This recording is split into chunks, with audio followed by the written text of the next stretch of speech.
Hello and welcome. I am your host, the best podcast host in the universe, Steve Cully. And with me, a very special guest who loves my introduction, which is I awesome. do. Dr. Chuck Morris. Dr. Chuck Morris, who wears many hats, involved in a business venture that is just about to take off. A human, well, definitely a sports scientist and human performance specialist.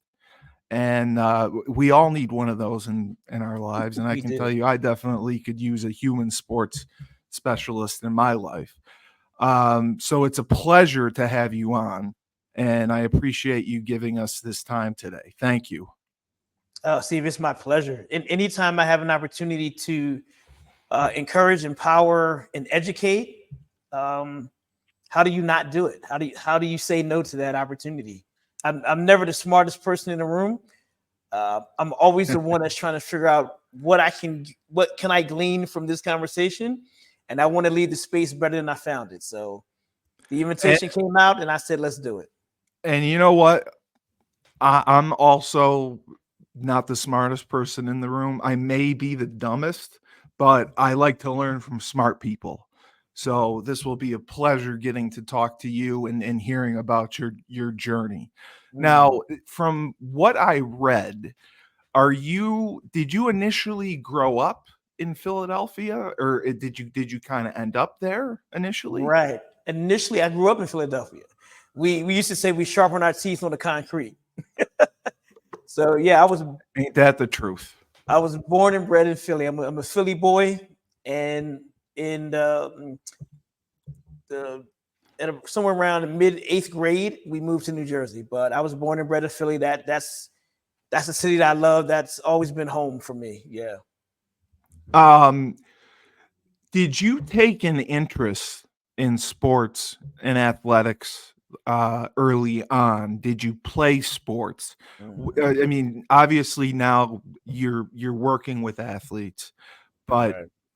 is that something early on? Did you have an interest in sports? Did you play everything? Did you play nothing? Like, what tell me a little bit about growing up. Yeah, I am. I'll give it to you. I'll give it to you backwards, which is going to be pretty interesting. Well, no, I'll do what you asked. Growing up, Listen, I am the best podcast host in the universe. you are. So and we lie on this podcast. I'm 25 years old, so you can Yeah, say whatever you can say whatever you want.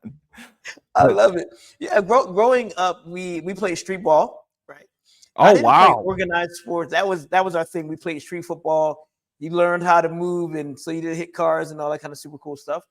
I honestly didn't really play organized sports until um, about sixth grade. I was on a track team. I went to a school called Fittler AP, Fittler Academics Plus. Not because I was a genius.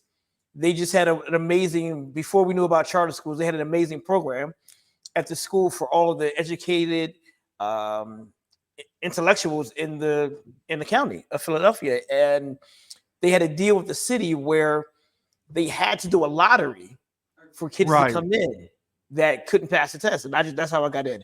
That's when I fell in love with track. And we were running and we didn't really have a track, but that's where we ran. So I did that for about a year or so.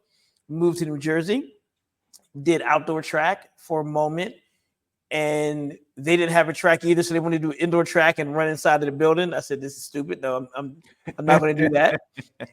And I really just said, when I moved to New Jersey from Philadelphia, I was so angry because all I knew was Philly that my Right. mother told me I needed to channel that anger, need to do something with it.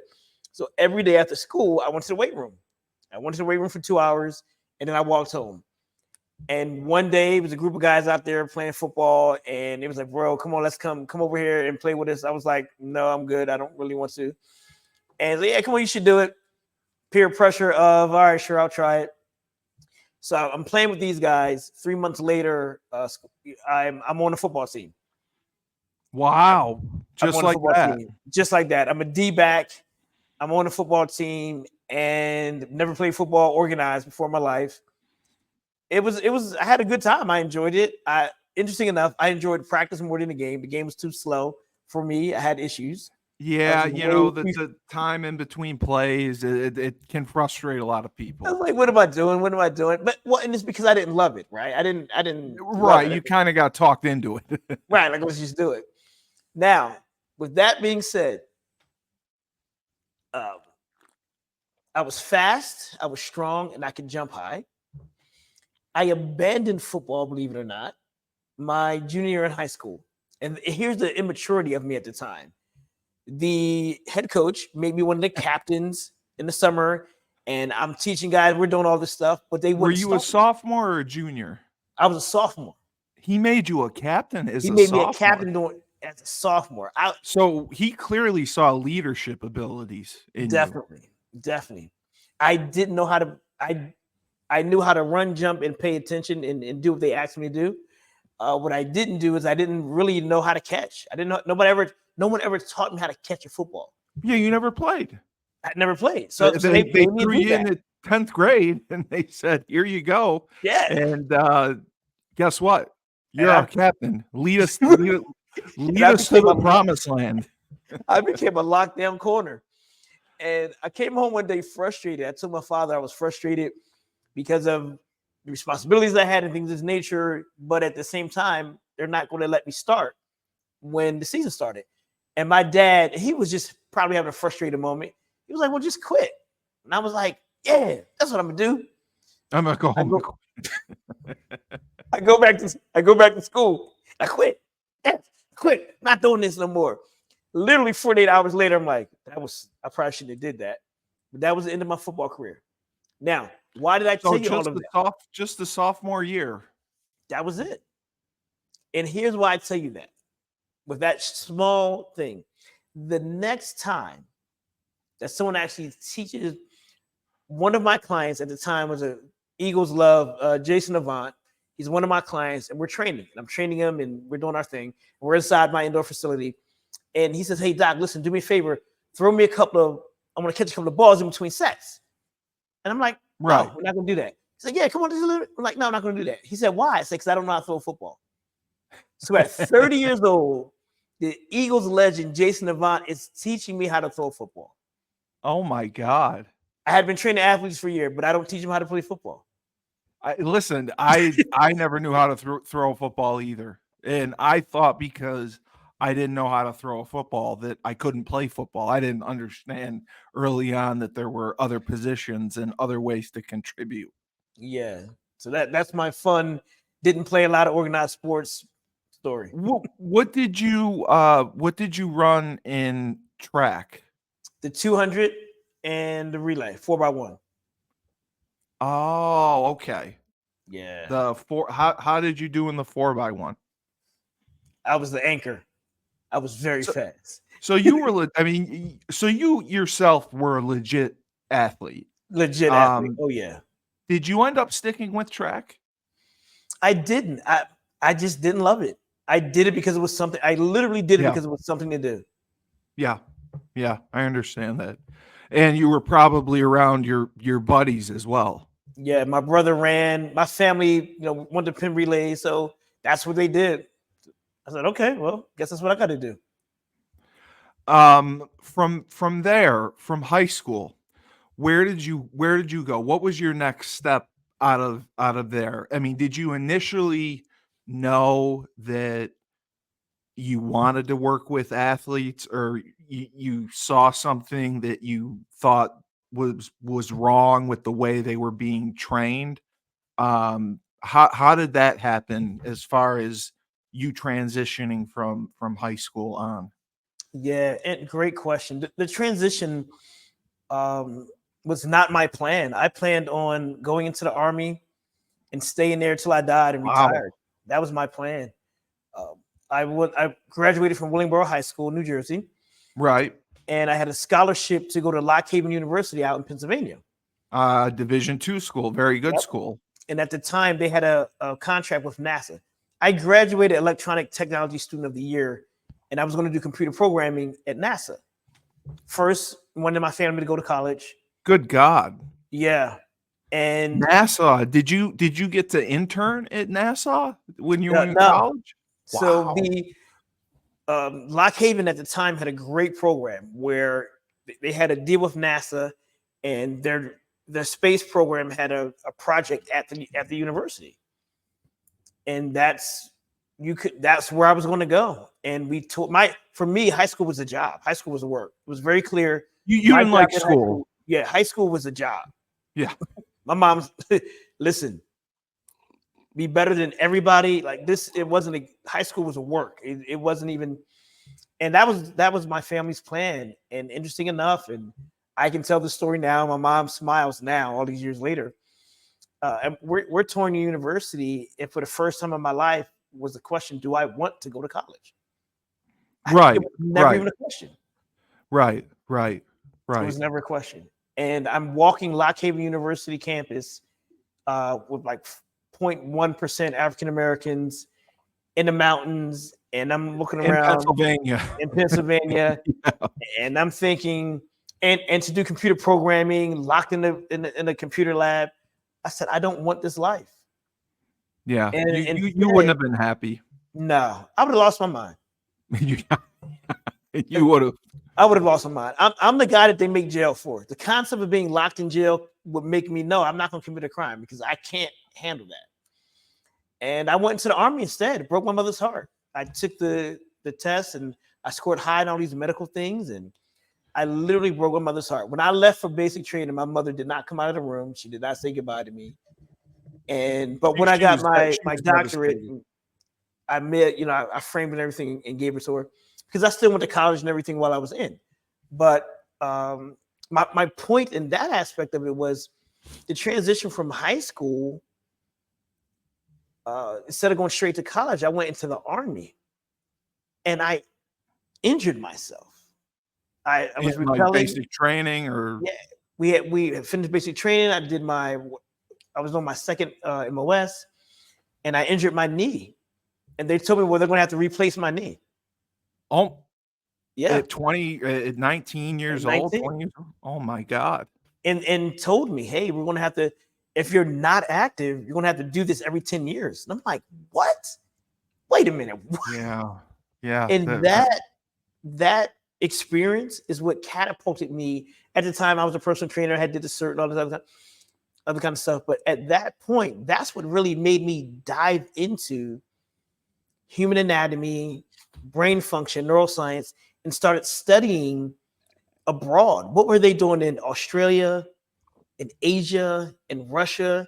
That's what took me down this rabbit hole of how does the mind speak to the brain that didn't tell the body what to do. Because the brain That's controls everything. everything. And Yeah. that was what spawned it. And then when I got discharged from the army, that took me into this other place of now I'm looking at people and looking at sports and seeing how analog it was and how compartmentalized we make the human experience and wonder why it doesn't work. And that me getting injured, trying to find a way is really what catapulted me into looking at the entire model differently. Did you end up having the knee replaced? No, You didn't, did you? to this You day. you did rehab, you did all the stretching, and you took care of yourself, and like from what I've read, nutrition is Yeah, everything, and it hasn't been a problem. I'm sure it's been a problem, but yeah. you I mean, haven't I have had to go down that limitations, route. right? That because I I know someone who just had a second knee replacement because once you have the first knee replaced, they always say the second's going to go. Yeah, And it's the same thing with the hip. You have your hip replaced, eventually you're going to have the second one go. But I can't imagine being 19 years old and you're in the army and they're telling you, okay, first you're going to have your knee replaced. And then the good news is you're going to have it done every 10 years. I would have, I would have been exact. I don't know how I would have handled that. yeah. So I said there's got to be a better way. that's a lot to be thrown at you right away. And that's amazing how that started your journey on really trying to learn, because it, the United States, especially in the medical community, and I don't mean any disrespect. I think we believe we have all the answers, and Mm, we believe that our way is the right way. right. And what they're doing in Asia or Sweden or Australia, they don't know what we're doing. We're the United States. We got all the answers. We got to figure it out. Right. So it's amazing that you, God, I mean, at such an early age, had the perspective to take advantage of those opportunities, and to look around and to see how other places were operating. Yeah. Because when I was 22 years old, I couldn't run a lemonade stand, so that's just incredible. So how long did you do that for? You said, you were overseas. Um, what places did you visit exactly, and what was the time frame that you did this? See, that's the beautiful thing about technology. I didn't have to leave. That's right. I keep forgetting that. Right. Right. I You didn't even could have to study. leave. You didn't have to I, actually physically go. I just researched some of their top documents and posts of research, which were fairly public information, all of their Right. institutions, and just really gathered it and started drilling down into it and comparing it. And it is a long process. And then applying it, going to seminar. I can't even tell you how many seminars and workshops and conferences and things of that nature. Just a search for how do we optimize the human experience? How do we do that? That was my search, and it. Well, let me ask you this, just because, okay, computer programming, going to NASA, from that, now we have an interest in the human anatomy and the way things are done, biology, sports nutrition. I mean, that's like, people switch majors in college all the time. I mean, I know people who switch majors like 6 times. But to me, like, that is quite a leap of interests. And maybe the computer thing was just because, like you said, you did it because it was something to do, and it was something you were good at, but you didn't love it. But you did it. And transitioning into, biology, human anatomy, I wanna know how that happened, if there was, like, one Mm, thing that brought it on, or if right. it was something that evolved over time. I love it. Beautiful question. I've always been someone that loved to take things apart and see how they work. I You were used to good with take your hands, yeah. I would take pins apart just to see the springs and see how they work. And my mother said something to me once about, even particularly about computer programming, like, this should be your career. You're so good at it. And I remember this statement to my mother, who is an amazing woman, and so is my father. I said, Mom, I'm good at it because I go so hard at it. Right, It's not right. because, like, I give it everything. Because my theory is, what if you give everything? All right, what does that mean to your question?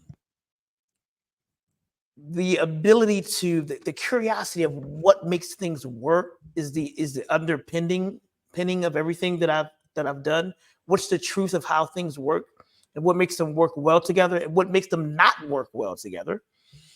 And then you layer on top of that an earnest, true thing that I love people. I really You're a honestly, people person. I love people.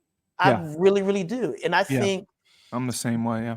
like, it's in our mission statement, which is my belief system. It says Imago Dei, which is that a human being's value is preset by God, and I don't get to take it apart.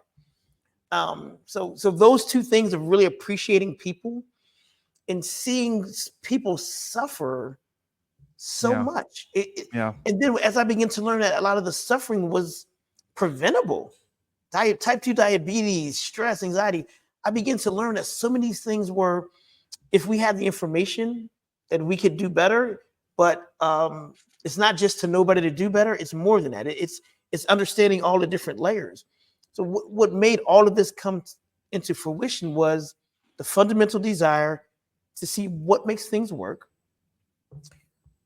loving people, and really loving to see Wanting to people help them win. too. Yeah. Yeah, I love to see people win. The look that somebody Success. gets in their eyes when they can do something that previously they couldn't do, bro, that makes my day. And this is when it became, this is a single event that made it be well beyond me. It made me attack industry. This is when I attacked industry. I had my own training company, and people in my family know I did that, and we were having a great time. And my cousin, who was really raised as my brother, who has since passed on, this is what changed my life. He said to Wow. me, he called me on the phone, and I'm talking to him. And he says, Chuck, I want you to do something for me. I'm like, all right. He says, are you going to do it? I'm like, yeah, I'm going to do it. He says, no, I'm going to ask you to do something. I'm like, please, Lee, what do you want me to do? I'm going to do it. He said, put the phone in your right hand.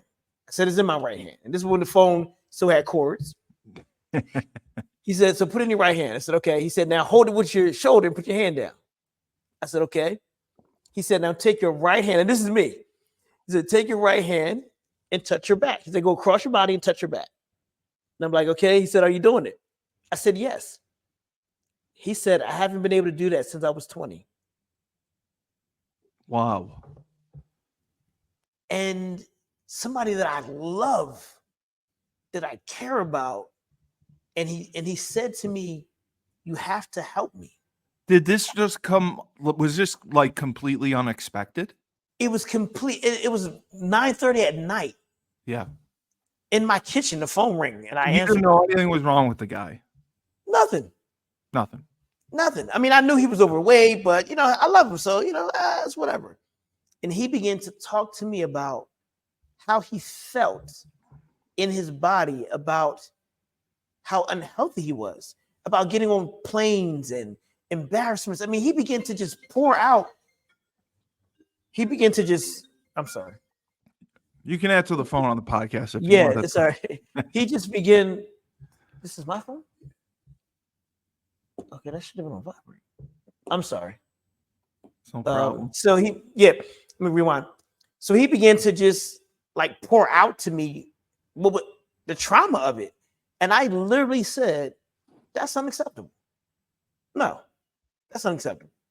And that's when I decided that I was going to attack the wellness industry for people to be healthier. Right.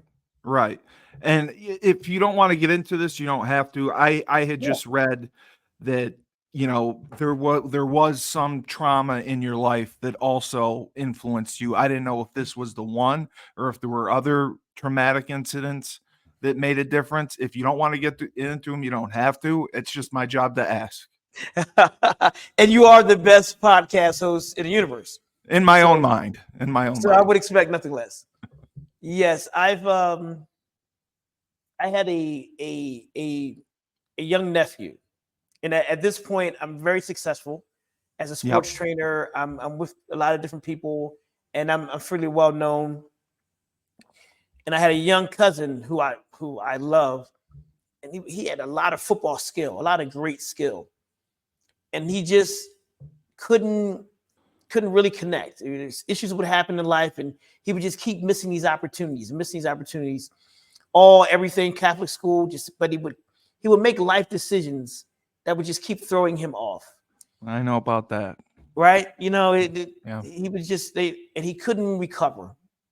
And one summer, I'm running the Sean Jackson's camp, and his agent is there. Oh my gosh, I can't remember his name now. Drew Rosenhaus. Oh my God. Yeah, Drew Rosenhaus is there. Deshaun's there, and a few of the other guys, and we're doing our thing, and we're training the kids. That's big. Okay. And I have my little cousin with me, this football phenomenon, right? This high school football phenomenon. And he's now graduated high school, he's college age, and he's one of my coaches. And I primed him. I said, listen, this is what I want you to do. I want you to give these little kids everything. Every drill, every interaction, as if you're on TV at all times. And I tell all You my were coaches, showcasing him. and I tell my coaches, that's what you have to do all the time. So it wasn't new language. Everybody was like, yeah. But specifically to him, I kept saying, when you do the drills, do it like you're auditioning. He didn't know who was there. This is a guy that can change your life. Yeah. Could literally change your life. Yeah. And some things are happening. I get called over to this particular station, and I call him over. Now, kids are having a good time. Deshaun comes over. Drew comes over. A couple other Eagles come over. And now, because I'm there, so now there's a circle of us and some kids, and we're doing really cool drills. Are you talking to Sean Jackson? Yeah, Deshaun Jackson. Wow. Okay. So this is this the moment. Big time. Yeah. Right. This is the moment. And what I say to him, and they said, Doc, show him how it's done. I said, no, I have something better for you. He's going to show you how it's done. So I tap him. I said, listen, do it 100%. He goes into the drill, does it halfway. Yeah. I grab him, throw him out of the way. I do it 100 miles an hour. Perfect. Eyes closed backwards. Everybody goes crazy.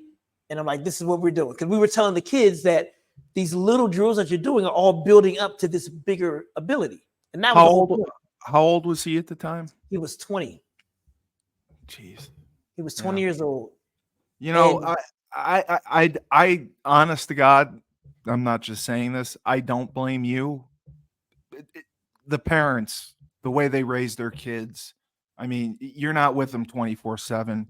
You get limited time with them, and you do the most you can. You do the best you can, but it's the parents that are going to have the most influence. So I don't blame you. You put him out there. You gave him an opportunity of a lifetime. You got Deshaun Jackson, the Deshaun Jackson there, Drew Rosenhaus there. And this kid is 20 years old. He still has an opportunity to go to college. He still has an opportunity to play in the league. And he could have done something to show his stuff.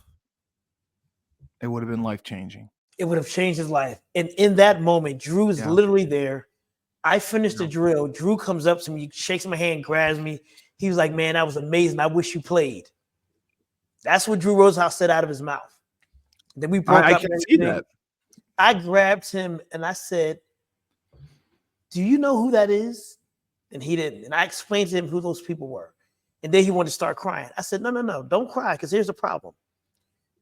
If you cared about these kids like I told you to, this wouldn't have happened. Kids everything. Yeah. And if you gave the kids everything, you would have won. If you honored me enough and did what I told you to do, you would have won. You didn't do either of those. And what made that an issue for me is that helped me see how much personal development has to be done as much as athletic development. Well, it's immaturity, right? I coached football at the college level for 10 years. Dartmouth and Holy Cross. And, that was the biggest thing that I saw was a lack of maturity and not understanding the opportunities that they were getting by coming to a Division I school, getting a first-class education, and, blowing it. Right. Or like you said, some kids just walk away from it. And it's so sad to see. Yeah. So but here's the great thing about that for us to understand. The world moves so fast. No longer do you have 30 years to figure it out. Even though it's immaturity, we can work with the individual and how they're seeing things to speed that up. Yeah. That's what I read. Yeah. We can speed that up. And that's part of what we do. We want to help mature the individual, for lack of a better term, but understanding that is how they see life, how they see themselves. Yeah. That is not a character issue. Some people think it's a character. It's not character. It's synapses. It's things that you've been eating. It's how you perceived and experienced and how you translated it. it's not just characters. We're thinking these kids are bad. It's not a character issue. It's a neurological issue. Right. Wow. And I've never heard it described that way, but that makes sense. That makes sense because I would be the first person to say character. I right. would say character. You know, when I was coaching, and if I had a kid like that, I would say it's character. And like you said, neurological, and that makes the most sense. And that's what stood out. I don't want to skip over everything, but that's what stood out from reading about your program, you know, focusing on mental health, focusing on emotion, focusing on health and wellness, focusing on, you know, concussions and hits to the head. Those are things you don't necessarily read about with other people, with other Mhm. programs. So that's what stood out to me because from my point of view, from what I see, especially now, I see kids struggling so much with bullying and struggling with mental health issues, and there's a stigma around it, Mhm. and and it drives me crazy. Right. And one of a friend of mine, his name's Chris Bellamy. He's got a podcast, and it's called All Black Men Need Therapy. And he was saying that especially black men, if they have mental health issues, they go without getting a diagnosis. They go without seeing people. They go without getting treatment, and it Mhm. only gets worse. Right. So that's something that really stood out to me was your focus on mental health, emotions, feelings, and awareness. Because I don't think, especially coaches, I don't think we take that into account enough. Yeah. And we don't, and that's why one of our models is we say we bridge the boardroom with the locker room. Executives, Right. athletes, anybody that's responsible for a community, the human experience is the same. The human experience is the same. They did a Yeah. study with the LA SWAT team, stress study, and they're able to validate, amongst other reports, but this one as well, that the same stress response that they had before they breach is the same stress response, excuse me, that an athlete has before an important game. Wow. Same, I never would have expected that. same. Yeah. It's the same stress response that the corporate executives have before they have to do their board meeting and talk about how the quarter was down. They got to make a presentation. Yeah. Yeah, the human experience is the same. If we demystify some of that and give people the tools of understanding what's going on, then you don't feel helpless.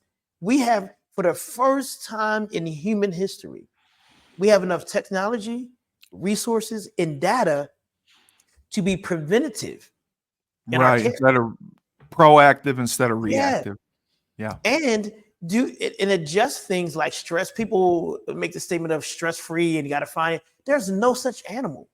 There It is really no such isn't. animal stress free. I wish. Yeah, like I'm releasing a book this summer in the fall, and it's entitled "Stress: The Human Superpower." We need Wow. stress. Yeah. Stress is what's required for us to advance. Chronic It, stress, it pushes us. I get you. I understand. chronic stress that never levels back down, that never throttles back down, Yeah. that's what's killing us. We have to teach people how to do that. And we can do that through exercise, specific exercises, digital tool. I mean, there's a lot that we can do to help do that. And that's part of when we're dealing with our athletes, whether a pro athlete or a life athlete, because you're an athlete. Our executives are athletes. The difference is there's no halftime. That's it. Exactly. There's just Yeah. no halftime. You don't Yeah. get any timeouts. Yeah. Yep. Yep. So for No, us, I no, I just I wanted to ask you because I thought I saw 1996 was when you started really your first business. Was that when you first started? I I believe, the academy where you were working with athletes. Correct. Okay. Yeah. Tell me a little bit about that. Tell me if you had a team of people that worked with you, or you worked on your own. If it was working with individuals, because the biggest thing I saw that also stood out was you're not. It didn't say you were working with huge, big groups. You were Right. working with smaller groups and giving them attention. And it's different than one-on-one, but the smaller group, so you can focus on them. But just tell me a little bit about the Yeah. academy, how that got started, and what you did with that. Right. So that got started. That was that was our second um, iteration of the organization. That was our Chuck Morris Sports Academy. Right. And what we were doing differently way back in the 90s, that is now a commonplace thing. We were one of the first organizations that took sports specific training and put them into small groups. And part of the reason why we did that is one, the economics on the individual is more for a parent to have to pay for Sure. one kid. But if you put them in a group, what makes the experience better is every great human experience that you've had, you weren't by yourself. No, never. The best day, the best night, the best lunch, you were with at least one other human being. You have And support. right? And a great thing about athletes is that if we get 3 to 5 athletes together, no matter what the sport is, there's a synergy that happens. And they begin to push and drive each other. They fail together, they succeed together, and they accomplish more. So They that make was the progress first thing we did, together. right? Yeah. So we put them in, we created an environment, and then we stripped down the specificity of their sport, and we pulled it all the way down to how do you pick your foot up and put it back down? Right. Literally, we want that You granular started from the bottom, from the very bottom. literally. Yeah. How to breathe and run at the same time. So we did all of the neurological muscle control, mechanical, understanding how to get your body, how to think something in your mind and have your body accomplish it at the rate you envisioned it in your head. Right. So from the basic movement, then we would take them up and show them the commonalities of each sport. Unless you're on ice or in water, there's principles that are consistent in every sport until you get on ice or in the water. What athletes would you primarily work with? What sports would you say you started with? Soccer, lacrosse, Yeah, I read football, lacrosse. track, and interesting enough, a number of swimmers. Yep. A number Wow. of swimmers. And lacrosse, I thought I was impressed with that, because that was, the late 90s, the early 2000s was the boom of lacrosse. Yeah. So you got in at the perfect time where kids are playing lacrosse. Kids don't know how to play lacrosse. Right. They don't have a clue. I mean, they can run, but as far as being able to use a stick, pick a ball up, throw a pass, catch a pass, score a goal, you got in on the ground floor of being able to work with them and teach them. But how was that for you? Because I understand the similarities between some of the sports, but some of the sports there are differences, and obviously training lacrosse player is different than training a swimmer or a football player. Right. And you said you attended a million seminars. You personally had to develop this knowledge to put together these programs for each individual sport for these athletes. Yeah. How did that come about? It's really interesting. What began to happen was parents were bringing their kids to us because not only was the word getting out, they were becoming better athletes, but they were becoming better people. They weren't arguing with their parents. That's what They happened. were doing their homework. They were like, what are they doing over there to the kids? And that made us have to expand quickly all of the different sports. And I don't know if we even have any of the old videos, but it used to freak the parents out because 5 athletes would come to a station or they would go through a drill, and the drill would be the same for about 70%. let's just call it a ladder drill. So 70% of the ladder drill, everybody did the same thing. And then at the end of it, each sport did something completely different. And the parents were like, Right. how did you do that? I said, well, because we studied the sport, we studied the biomechanics. Wow. Yeah. And we impart that into the athlete. And we teach them how to, because some people are great at practice and drills, but they can't perform. Translate it. Yeah. So we constantly taught them how to see what I'm doing realistically translate into my sport. So that's one of the sweet things that I spent hours and hours and hours designing, which is how do I take these things that are common and then in the perfect moment, break it so that each individual, which is also why we couldn't do more than 5 in each grouping. I mean, we had multiple coaches, but there was never more than 5 athletes. Yeah, never more than 5 athletes within each cluster. Because you can really watch them, and because I've gone to football camps where one coach will be trying to supervise 50 kids, and it would drive me nuts. They're like, all right, get in a stance. And they just walk around. They would check the kids that they're interested in. Yeah. And completely ignore the other ones. And, that would drive me nuts. I felt the same way. Like, you need small groups to get a good evaluation. And not only that, to teach. You want to teach. I had to teach my coaches what to look for.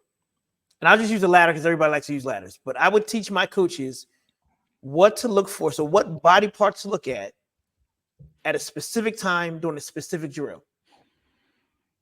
That's how on purpose we were with everything that we did. Right. So let me ask you this. Were you apprehensive or nervous about kind of like starting your own company, starting your own business?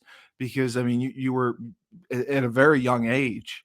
You have your own academy. I mean, did you have like an entrepreneurial spirit where you wanted to be your own boss and you wanted to have your own company? I mean, did. And then the apprehension behind that. I did because I had some entrepreneurs in my family. Like some of my cousins were entrepreneurs. I got married very early. I was 19 when I got married. Oh, God bless you. Yeah, I was 19 when I got married, and I had my first son. And I used my son as my gauge. What I said was, I want to make it, and I'm not being funny, it was my thing. I said, I want to go on every one of his field trips. You want to be a dad who's present. And the only way I can do that is I have to run my own company. So I have to so the fear of not being present for him trumped the fear of failing at trying to be an entrepreneur. Oh, okay. That was my fear. So you wanted to be a dad first. I love that. He was in my backpack. People if they saw me, they knew that I was going to turn, and he was in the backpack. When did you? I didn't know if you did it during the academy period. When did you start incorporating mental health and wellness? And I read that you have therapists that work with you. When did you start incorporating that into what you were doing? About 10 years. About 8 years ago. Okay. About 8 years ago. What I began to observe, especially as we keep moving into the higher echelons, where we're all over the place now, and the corporations, and I begin to, I want to make sure that I honor people's talents and gifts and specialties. And I could clearly see that it was beginning to grow. The need and the access that we had with people was creating a model where people really need to have access to clinicians. Very much so. And that's not my space. That's not what I do. I would never attempt to be something that I'm not. But with that being said, because of our relationships, because of the trust, because we help people accomplish things, they're getting pain-free, and they begin to continue to open up life. And we hit certain points where you need some additional coaching in that way. And I really went after a very long process, because I'm very protective. You wanted to find the right people. You had to. I needed the right people. And that's when it started about 8 years ago. Wow. Wow. Um, During the academy phase, tell me, I mean, because I read that you've worked with Olympians. I know you've worked with pro athletes. Tell me about some of the early success stories that you had. You know, kids going to college on Yeah. scholarship. And you're working with every sport, so I'm sure you have many. And I don't want to disrespect anyone by leaving someone out. Right, right. If you could pick a couple, and just tell me those wins. Yeah, one of my a couple of easy ones. And to your point, you start naming people, you get in trouble. Yeah, I know. That's When why I it's didn't too want. many people, That's I why literally I have take the thousands of blame people for with it. it. Right, I'm gonna blame you. You blame me. One that jumps out is a young lady named Susan Wusaki. We used to call her Sue Baby. Softball. We started working together. I believe she was in ninth grade. She had just entered high school. Softball pitcher and wonderful young lady. If I tell her to jump through the window, she's jumping through the window. Yeah. Work with her, wonderful family. Receives a full ride scholarship to South Florida Wow. as a pitcher, softball pitcher, full ride, everything covered. Her parents were just so excited. Amazing, wonderful young lady who now, since it's been many years, actually works for the Tampa Bay Buccaneers. She never came back. Well, she comes back to visit, but she now works for the Tampa Bay Buccaneers. So yeah, love So sports. that was really, really great. We had one of our swimmers got a scholarship. Tierra White got a scholarship in New York, I believe, out here in New York. I believe it was NYU's one of NYU's school colleges, Sure. and a number of our football players. That's kind of I not can't fair, even but we have a imagine. lot of football players that Yeah. went through D1, D2s, some D3s too, Nothing just to wrong with play. that. Yeah, just to play.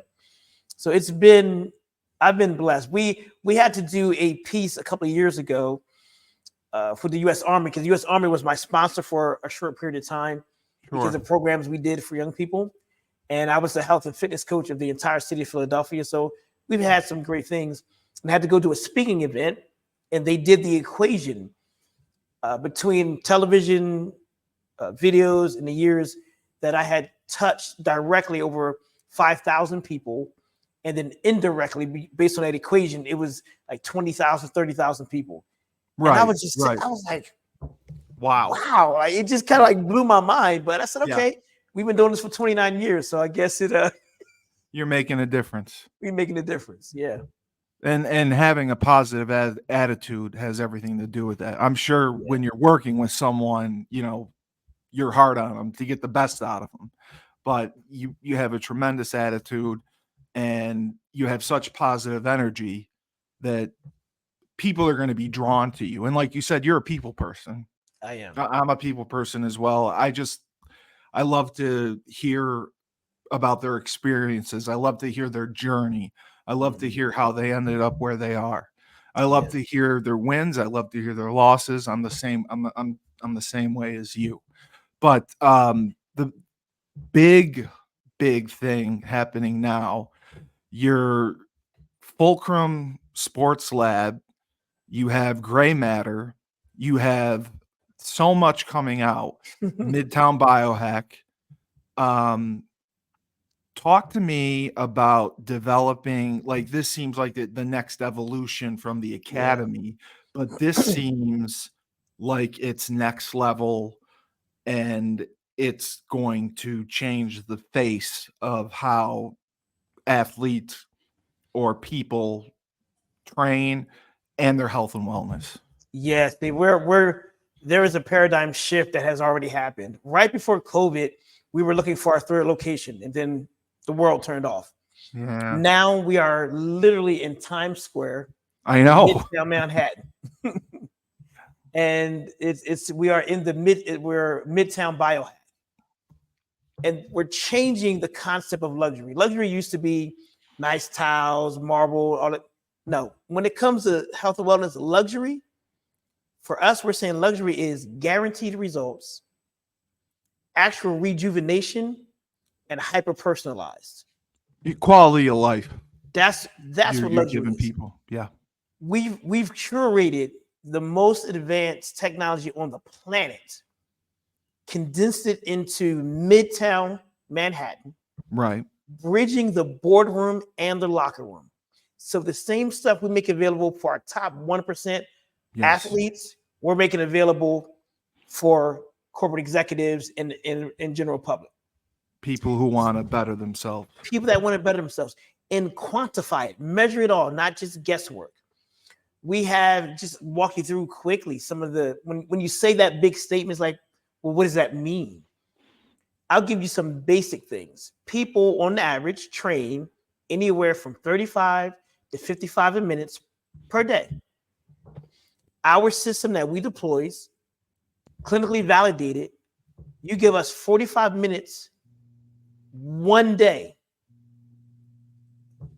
45 minutes for one day out of the entire week. Wow.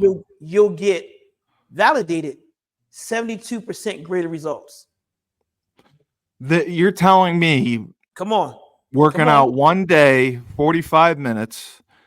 I was someone who was going to the gym 6 days a week, lifting weights, and I had great numbers and everything. But you're telling me one day, 45 minutes, your system will get 70-something% better results than the person who's going 3 to 4 times a week.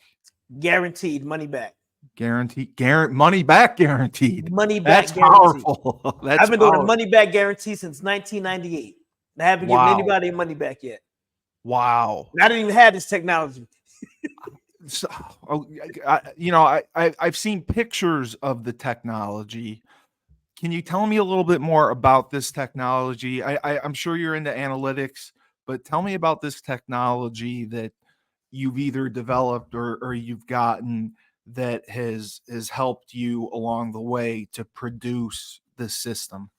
I'll give it to you really, really cleanly. This one of the tools that we're talking about, this particular one, we didn't discover, we didn't design. We partnered with a great group out of Texas, and we helped them tweak some things. But it's a wonderful technology.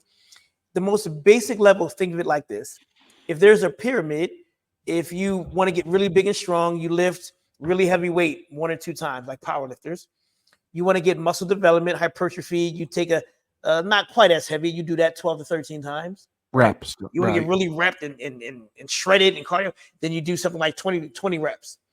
Well, anytime I do one of them, I'm losing a significant portion of the other 2. So if I really want to get hypertrophy, I'm giving up how much strength I can get, and I'm giving up how much tone, right? That's the human experience. Well, that's all based on gravity. The system that we have here, there's no gravity. It's a motor and an AI. So when you do your movement, you're getting maximum of all 3 aspects at the same time. At the same time. At the same time. Completely safe and can't get injured. So this is basically coming to you in Midtown. That's where the training facility is. That's where we are. We're in Midtown Manhattan, Times Square. Okay. And that's just one of the tools we have. I know. Right? We can reset your stress. We can give you the results of a 90-minute meditation in 5 minutes. 5 minutes. 5 minutes. That's a power nap. 5 minutes. Is that like brain mapping, or how's that? We're stimulating the vagus nerve, which it controls your fight or flight mechanism, the stress hormones, and we're using a very specific tool that hacks it. Steve, your people give us 12 months. You give us 12 months, and we will validate that you are from 3 to 8 years younger at the end of the 12 months. Your organs, your brain. And tell me a little bit about the nutrition, because I know that's a big part of it as well. You have a nutritionist? We have a hyper-personalized nutrition model where we're doing a metabolic analysis, right? It's a system that usually you have to go to a lab, pay a couple $1,000s to do it. We have it here.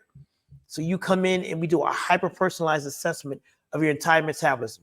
So you want to know how much, how many carbs you burn as opposed to fat, how old your lungs are compared to how many years you really are, brain health, posture, what type of food you need to eat, how well your body is breaking down nutrients, all of it. No guesswork. You start off with a 2-hour assessment where we assess everything for 2 hours. And then we put together what we call the wellness playbook. And then this playbook is what you need to do to optimize your health, wellness, and nutrition. And all you do is show up. Like any other athlete, here's the playbook. You don't need to go figure it out. No. Here's the playbook. Do your job. Wow.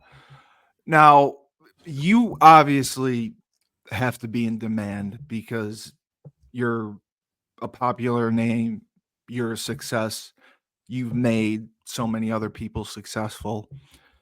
Can people still get you if people want to work with you? Because I'm sure you have an incredible team, but I'm sure that, high-end clients, pro athletes, top college athletes, they want to work with Dr. Chuck Morris.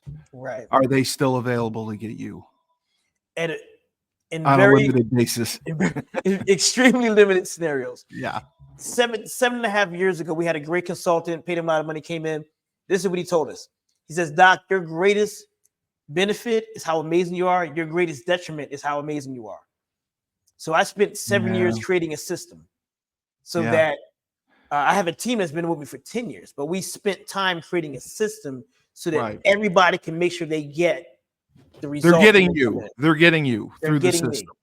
They're getting you. Sometimes I'm a little taller. Sometimes I'm a little lighter. Sometimes I have more hair. No, I got you. I got you. The other thing I wanted to ask about, because, I've suffered many of them, concussions. You offer concussion protocol support, and you can do pre-concussion baseline assessments. And I remember doing these, and they'd ask you to remember 3 words, and then 10 minutes later ask you to repeat the 3 words back to them. And I know guys who would purposely perform poorly because they wanted to show they were dumb. So if they got hurt, they would be able to go back in. Because when they would do the protocol. Talk to me a little bit about how you developed that, because again, something that really stood out to me that I don't see anybody doing is the preventative, the proactive, something like this concussion protocol, preventative concussion protocol. Tell me about this, Steve. You bring up a lot of great points. This is how I like to express it. If you ask a person to say the alphabet backwards and they couldn't in the beginning, how was that a good test? Like I could never do it. What we like to say is we have all this amazing resources, technology to help repair, which is great, right? Awesome stuff. And I'm excited about that. What we're working to do with our concussion protocols are helping school districts, because we have partnership with school districts and individuals. You need to have a baseline of your brain, not a memorization. You need a baseline of your cognitive ability and your cognitive health. If we get a great baseline, then if and when I get injured, what we don't try to say is we don't try to say how intense anybody's injury is. We don't do medical. That's what our medical partners next door does. You stay in your lane. Right? Yes, we stay in our lane. Smart. What we can say is, well, Chuck isn't ready to come back because just to make it easy, his baseline is 22. Well, if his baseline is 22 and he's at 9, it doesn't matter what he can memorize. He's usually 22. So until he gets back to 22, he shouldn't be back in. Likewise, you're saying, well, Chuck's he's at 22, but it's only been a week. Well, if he can't memorize it, he still should be able to, because maybe it's not your chart, but for Chuck, he's back to his normal. And the only way we can have this done is to measure our athletes and regular people a minimum of 2 times a year. Right. We can't wait till after you get injured to then figure out how to know when you're fully recovered. Well, where is 0? Where do we start? If we don't have a starting point, there's no then baseline. We're just pulling stuff out of the air. Yeah. You really are. You're just throwing stuff against the wall and seeing what sticks. So How we do it is a lot of stuff, but basically that's what we do. We create we have tools that we brought together to identify that baseline and then trend it over time. 2 years, 3 years, 4 years, you get to see growth. And if you're injured, you get to see that as well. I know your time is limited. The two things I did want to ask about, just first off, where did the name Fulcrum Performance come from? How did you develop it? It's a great name. I'm just curious how you developed that and where it came from. Yeah. So our logo I love the is, logo. I I appreciate love that. it. It's, if you look at it, you got to stare at it. It's an F and a P together. Yes. And then it's a square and it's the cornerstone. That's my belief system. I believe that the Fulcum Performance is the cornerstone of human development. The reason why I chose Fulcrum Performance is because we want to take minimal effort to get maximum results. A fulcrum. Okay. Minimum. Got you. Right. So The use maximum technology, result. science, and if we apply that, we can get maximum results instead of just trying to work harder and harder and harder.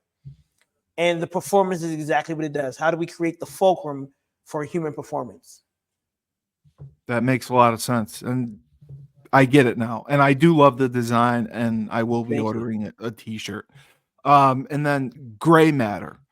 I just reading about gray matter blew my mind. You Yeah. know, your mental functions, your memory, your emotions. And again, it's not limited just to elite athletes. It's Correct. whether it said people can be in wheelchairs. I mean, gray matter seems like it's a program or a service that can help anyone with any condition or with anything they want to do. Yeah. I just have a basic understanding of it. Can you just tell me a little bit about gray matter? Sure. What all of this evolved to is, again, creating systems and things that are repeatable. And gray matter performance, which is our foundational processes of what we do. Like, that's our methodology. Right. The gray matter, dealing with the gray matter in your brain and your nervous system, which really dictates functionality of how your body's moving, your motor skills, your emotion, all of that's a gray matter. With that being said, is we do mind, brain, hardware. So that's your bones and your muscles. So gray matter performance says that we go neuromuscular first. So everything that we do is based on how healthy and functioning of the brain first, in the communication of the brain amongst itself, then the communication of the brain out into the body. So gray matter performance, no matter what we're doing, what modality, what tool, that's the foundation of how we're looking at that first before we look at any other expression. That's amazing. So it's really trying to see how the brain transmits to the other parts of the body the messages, to see how it's received and to see how they're responding. Correct. Okay. I got that. Fulcrum Performance, for people who want this service, because I was asking Warren about it. Some of it's coming to you, some of it's done virtually. Tell me a little bit about that. People who want to sign up, is it something where they sign up on the website? Is there a number they call? What is virtual and what is done in-house? And you said you have 3 locations. So what are those locations if people want to get involved in this? Got it. Beautiful. So right before, as COVID hit, we closed down all of our New Jersey locations. Right. So now we have the one main location in Midtown Manhattan, New York. In 25, we'll be opening up another location in New Jersey. Beautiful. So right in Tinton Falls, I believe, Tipton, New Jersey, right? Tinton, yeah. So for now, our brick and mortar is in Midtown Manhattan. Right. And they come here for full services. Everything we possibly offer happens here. Then we have the virtual expression of it that is completely online.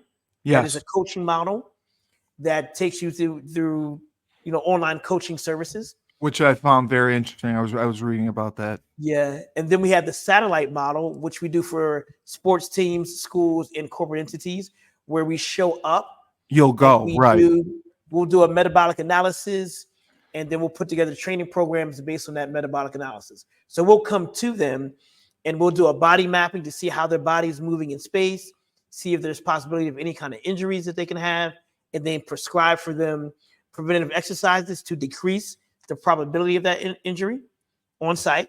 We also on site do a full metabolic VO2 assessment that gives the nutrition plan, the workout program, all of that. And then we also can come on site and do a partial cognitive assessment where we're doing some brain mapping. And all of that can be done on site at locations. Wow. So that's a lot to offer. So, I mean, it seems like COVID really put a wrench in this. Had COVID not happened, this would be moving along more than it is. If COVID hadn't happened, we would have 9 locations. We had a partnership with the NFL Alumni Performance. NFL I read alumni that you were the CEO of it. To create a chain of these. So COVID shifted everything. And I'll tell you, in retrospect, I'm not upset with the change. It gave us even more clarity. It made us even more focused on what areas we can really make a lot of impact. Yeah, and it seems like that's your main focus. Like, you really want to help people, and you have a good team.